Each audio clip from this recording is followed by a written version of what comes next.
Health plus programme में आप सबका स्वागत है। आज हम आपको लेकर चल रहे हैं आशीर्वाद hospital maternity and infertility centre, जो कि कैथल में है। ये हॉस्पिटल अपने इलाके में एक वरदान है।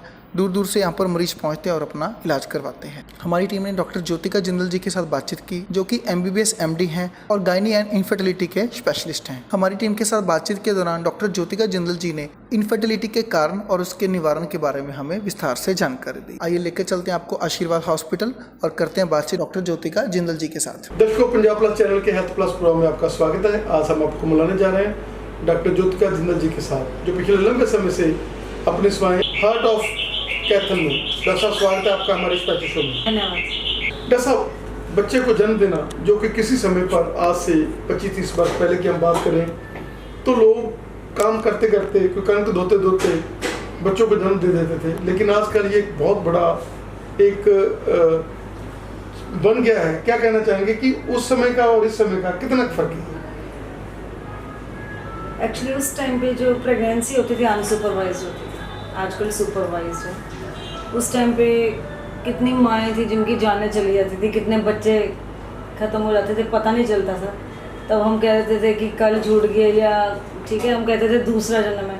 लेकिन अब इंडिया का इस मामले में काफ़ी डेवलपमेंट हुआ है। जो मैटरनल मॉर्टेलिटी, जो माओं की डेथ्स हम कहते हैं, या बच्चों की दिक्कतें पहले से बहुत कम हो गई हैं। सिर्फ यही है कि अब हॉस्पिटल में आपकी डिलीवरी हो रही है या घर में हो रही है, उतना तो।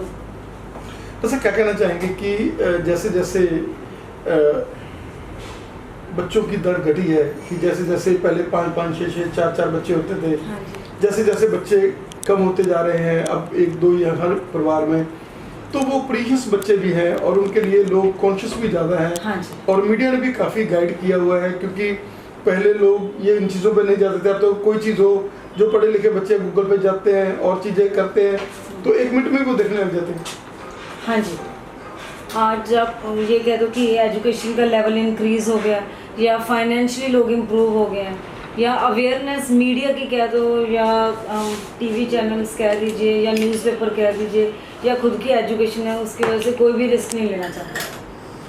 डॉक्टर साहब, आपने अपना कैरियर कैसे शुरू किया, कहाँ से आपने अपनी MBBS की, और कैसे आप एक हर्ट बने हुए हो इस एरिया के? कि वो कहते हैं कि अगर वो ज्योतिका के पास कोई चला जाएगा तो फिर वो मजा है, उसको कोई टेंशन वाली बात नहीं है, ना तो प्रेगनेंसी में और ना ही उन कपल्स को जो इनफर्टाइल हैं, क्योंकि आप एक बहुत बड़े काउंसलर भी हैं। क्या कहना चाहिए?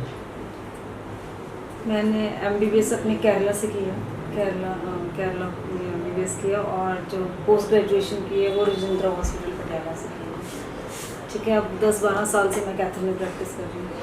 तो कोई भी अनफेयर मीन्स हम नहीं यूज़ करते, जो जेन्युइन है और जो जिसका एक्चुअल जो ओपिनियन देना होता है वही देते हैं, और कुछ मेरे घर में स्पेशल नहीं है हमारे पास। जैसे क्या कहना चाहेंगे, किसी को भी गलत गाइड नहीं करते। क्या कहना चाहेंगे कि इनफर्टिलिटी, जो किसी समय पर अभिशाप माना जाता था, किसी समय पर लोग इनफर्टिलिटी को छुपाते थे, लेकिन आजकल ये भी एक आम टर्म हो गई है और इनफर्टिलिटी की रेट भी बहुत ज़्यादा बढ़ा हुआ है। क्या कहना चाहेंगे?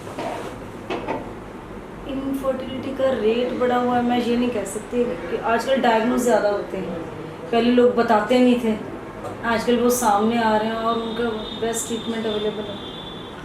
सर, क्या कहना चाहेंगे कि इसमें काउंसलिंग की बहुत बड़ी ज़रूरत है? हाँ, और आप दोनों हस्बैंड वाइफ, दोनों डॉक्टर हो, और जो भी कपल इनफर्टाइल आता है, पहले आप ये कहते हैं कि दोनों आओ, हाँ, दोनों के टेस्ट हो, और उनको आप काउंसिल करके, कई बार बहुत सिंपल रीज़न होता है, कई बार उनको बेस का पता नहीं होता, और कई बार अगर हम बात कर लें तो उनको कोई थायराइड का सिंपल सा प्रॉब्लम होता है, कोई मतलब कई बार ये चीज़ें होती हैं कि वो लोग इस जोन में चले जाते हैं। जब दोनों आप उनकी काउंसिल करते हैं, आप उनसे बातचीत करते हैं, तो उनका प्रेशर ईज हो जाता है, कई बार बिना किसी मेडिसिन के, बिना किसी के काउंसलिंग के।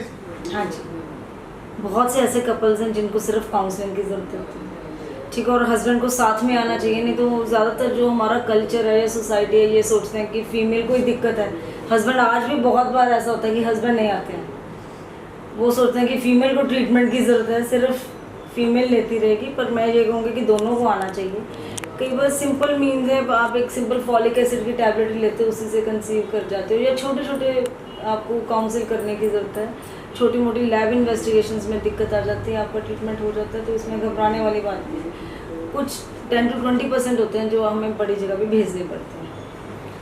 जैसा PCOD, जो कि एक बहुत बड़ा हर्डल है इनफर्टिलिटी में, और आजकल यंग गर्ल्स को भी जो है ये प्रॉब्लम आ रही है, क्या कहना चाहेंगे कि उसके लिए तो आप बहुत ज़्यादा एक्सपर्ट हैं, जैसे आप काउंसलिंग करते हैं लोगों की, उनको डाइट चार्ट देते हैं, उनके लाइफस्टाइल मॉडिफिकेशंस करते हैं और उसके साथ वो बंदा बिल्कुल सही हो जाती है।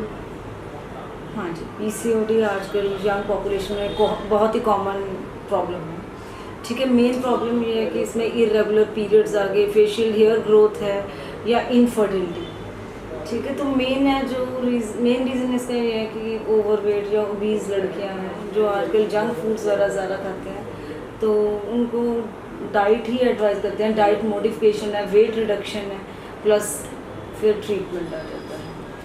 ठीक है, तो वो भी कंसीव कर जाते हैं, उसमें चिंता वाली बात नहीं है। जैसे क्या कहना चाहेंगे कि जब से प्रेग्नेंट बंदे ने कंसीव कर लिया तब के बाद आप पूरा जो समय है 9 महीने की आप बात कर लें तो आप लोग काफ़ी स्कैन्स और जैसे आप कह रहे हैं कि हमने बच्चे नहीं, आपका मतलब कि आपने बच्चा बिल्कुल उनको ठीक ठाक बच्चा जन्मे इस तरह से उनको प्रिपेयर करना है और उसके लिए जितने भी स्कैन चाहिए आप वो स्कैन भी कराते हैं और उनको अगर कोई फीटल में भी कोई प्रॉब्लम है तो वो भी आप लोग उनको, आज वो जमाना नहीं रहा कि अगर अंदर कोई प्रॉब्लम है तो बच्चा बाहर आकर कैसे प्रॉब्लम में आए या 7 माह या 8 माह बच्चे होते हैं जो, तो हर चीज़ का जो है आपका विजन है। हाँ जी सर, एक्चुअली क्या है, देखो प्रेगनेंसी जो है सुपरवाइज होनी चाहिए। ठीक है, आपका मैं ये कहूँगी 9 के 9 महीने जब तक आपका बच्चा आपके हाथ में नहीं आता आपका प्रॉपर ट्रीटमेंट होना चाहिए। पहले मंथली विजिट्स होते हैं, जब लास्ट ट्राइमेस्टर आ जाता है तो हम उसको 15 डेज फिर वीकली भी बुलाते हैं। मिनिमम 3 स्कैन्स तो करवाते हैं, अगर अफोर्डेबिलिटी है तो 4th 11 to 13 वीक्स पे होता है वो भी कराना चाहते होते हैं। जो couples more than 35 years of age है या कोई फैमिली हिस्ट्री है, ठीक है, उसमें 11 to 13 वीक्स का तो मिनिमम 3 स्कैन तो ज़रूरी है। लेकिन पुअर पॉपुलेशन है तो वो भी कई बार नहीं करवा पाते, तो लेकिन सुपरवाइज प्रेगनेंसी होनी चाहिए ताकि उनकी प्रेगनेंसी स्मूथली चले। कई लोग ये कि अभी भी आजकल होम डिलीवरीज होती हैं या PHCs में हो जाती हैं तो बच्चे को दिक्कत आने लगता है, तो स्पेशली जिनकी फर्स्ट प्रेगनेंसी है उनको हॉस्पिटल में ही डिलीवरी कंडक्ट करवानी चाहिए घर पे। जैसा हाई रिस्क प्रेगनेंसीज के लिए आप एक माने हुए डॉक्टर हैं कैथल के और आसपास के एरिया के, क्या कहना चाहेंगे कि हाई रिस्क प्रेगनेंसीज जो पहले बहुत कम थी लेकिन आजकल क्योंकि लाइफस्टाइल ऐसा है और लोग बीमारियों से ग्रस्त हैं और ये भी एक प्रॉब्लम आ गई। जो हाई रिस्क प्रेगनेंसीज हैं आजकल डायग्नोज ज़्यादा होती हैं, या तो पहले ये थे कि अनसुपरवाइज्ड ही हैं, उनको दिक्कतें आ गई, किसी को पता नहीं चलता था। तो जैसे हाई रिस्क प्रेगनेंसीज आ गई, कोई BP ज़्यादा बढ़ता है, किसी को खून की कमी है, प्रीवियस सिजेरियन है या ट्विन्स आ गए आपके, ठीक है, कोई ब्रीच प्रेजेंटेशन में दिक्कत आ गई, बच्चा उल्टा है, तो ये सारी हाई रिस्क है। ठीक है, ये अगर आप हॉस्पिटल में जाते हो तो वही चीज़ इजीली टैकल हो जाती है, कोई चिंता की बात नहीं। जैसा आपके पास सबसे बड़ा सोने पे सुहागा अगर हम बात करें जो एनेस्थीसिया वाले हमारे डॉक्टर जिंदल जी हैं, क्योंकि लोगों को तो समय बुलाना पड़ता है डॉक्टर को और आप लोगों को जो भी ऑपरेशंस हैं तो उसके लिए डॉक्टर साहब आपके साथ ही मौजूद होते हैं। हाँ, क्या कहना चाहेंगे कि एनेस्थीसिया के लिए लोग तो कॉल करते हैं बाहर से आएगा और यहाँ पर तो आपको 24 आवर उनकी सर्विस। हाँ जी सर, इसके लिए मैं गॉड को बहुत थैंकफुल हूँ।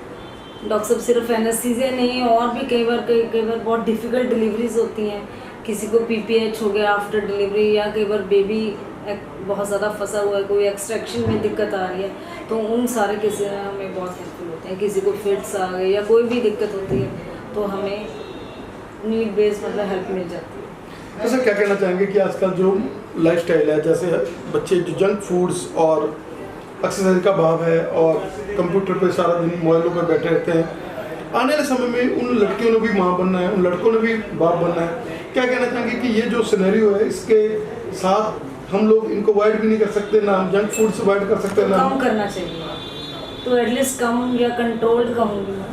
ठीक है, अब जंक फूड्स अवॉइड कीजिए जितना कर सकते हो, इसको एक हैबिट नहीं बनानी चाहिए। सेम फॉर मोबाइल्स है, आजकल सारे बच्चों की आई साइट्स भी वीक हो रही है, ठीक है, आपकी मेंटल एंड फिजिकल डेवलपमेंट पे भी फ़र्क पड़ता है। तो ये चीज़ें देखो हम पूरी तरीके से बंद नहीं कर सकते पर कंट्रोल होना चाहिए। जैसा कौन कौन सी फैसिलिटीज अवेलेबल है आपके आशीर्वाद हॉस्पिटल में, क्योंकि एक मल्टी स्पेशलिटी की और ये हॉस्पिटल बढ़ रहा है और जच्चा बच्चा के अंदर पूरा है, इसमें पेडिट्रिशियन भी आपके पास हैं। हाँ, और आप खुद गायनी के स्पेशलिस्ट हैं, एनेस्थीसिया वाले डॉक्टर आपके पास हैं, क्या क्या कहते हैं? हमारे पास बेसिकली कि मदर एंड चाइल्ड की केयर प्रॉपर हो जाए।